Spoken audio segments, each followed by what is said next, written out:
So, with that being said, I wanted to get kind of your thoughts on movie theater because it was like this big topic of movie theaters or movies in general that are meant for box office, meant to be seen in the box office, now having to be seen at home.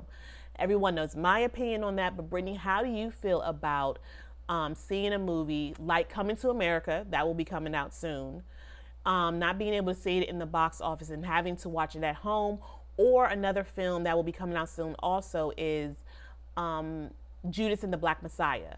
That's another film that was supposed to be in the box office. How do you feel about watching those movies at home now?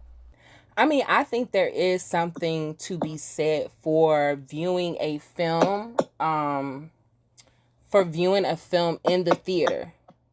That experience, getting that surround sound, looking at it on a huge screen. Like, when I think back to would I have wanted to experience Black Panther in home, would I have wanted to experience a movie like Get Out or maybe Moonlight or any of those films, would I wanted to experience that in home? Would I have gotten the same feeling? Probably not. It's a different, because your environment is different. It's going to feel different. You're going to receive the information different. So I think there are some films that deservedly so need to be seen in the theaters. And I would like to see them in the theaters. And it just depends on what it is. Am I looking to go see Coming to America in the theater? No. Like, I could definitely watch that on my 55-inch TV. I don't have to have a big screen for that. But I don't know. Okay, here's my thing about in-home watching.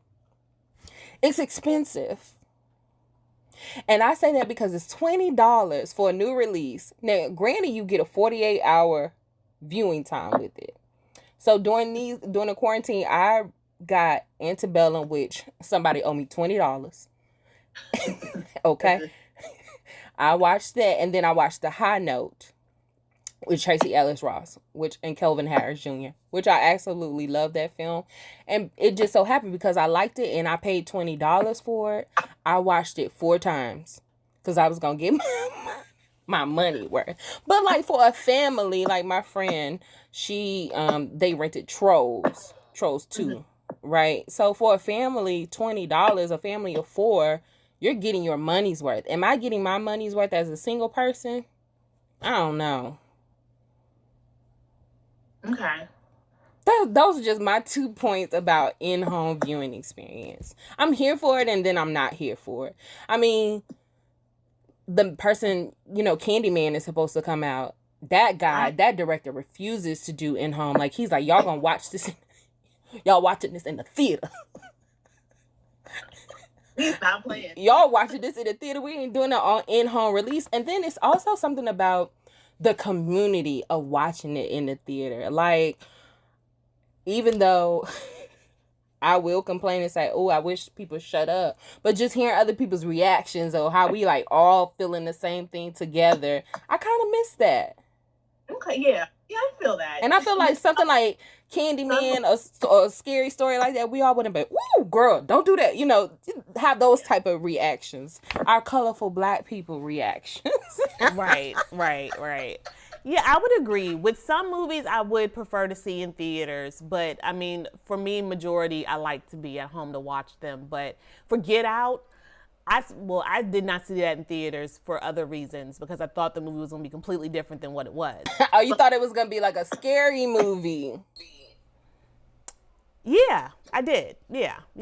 And I was like, nah, I'll wait for that. But yeah, like Black Panther, I would definitely would rather see that in the theater than to see it at home first. Because I did go to the theater a few times to watch Black Panther on the big screen, just to get the effect of everything. So I agree completely. Yeah, I mean, another big film that they kept pushing back because they were hoping for a theater release this year or last year was Tenet with John Davis Washington.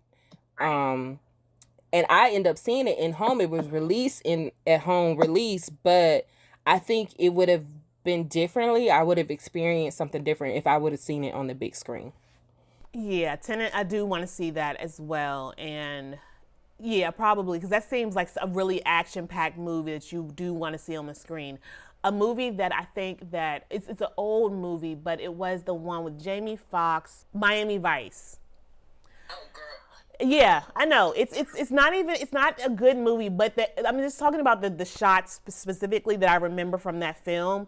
It will only work if you're in a theater to be able to get that experience to view that. So just a film like that, it's similar into that in that same context. Or even like the audio, right? To have that surround sound, to have speakers from the front, from the back. You know, most people don't have that type of setup in their house. So Very true. True. But one thing I would love to do that I have seen other people do since the virus has happened is that they have these inflatable screens and then they do these viewings at home with like close friends with the whole popcorn concession stand set up, and then you watch the movie and you're out on the grass in the backyard. I thought that was super cute and dope to do. So that's something I'm looking forward to do in the future. yeah, and maybe that could be done with a Coming to America too. Yeah, that would be so cute. Yeah, absolutely. So, speaking of that, what are some films that you are excited for this year, Brittany? Whether it's a film series, what content are you excited to see, and are we well, that you hope that we do see? Really? Good question.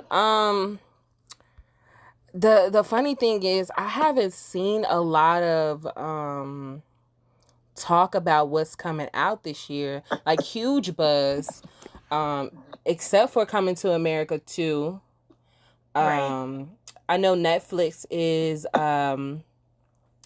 debuting Malcolm and Marie with Zendaya and John David Washington. That's coming out, what, maybe this month or next month, probably. Other than that, I don't really know what else is coming out this year. Not even with TV. Yeah, I honestly, mean, because like we could say, like, I don't know if Insecure is back in production. So I don't know. I'm just same. taking whatever people give me. Right? I think that's why I ended up on YouTube so much, because I got so sick of like waiting for content to come or just like bored with what I was watching.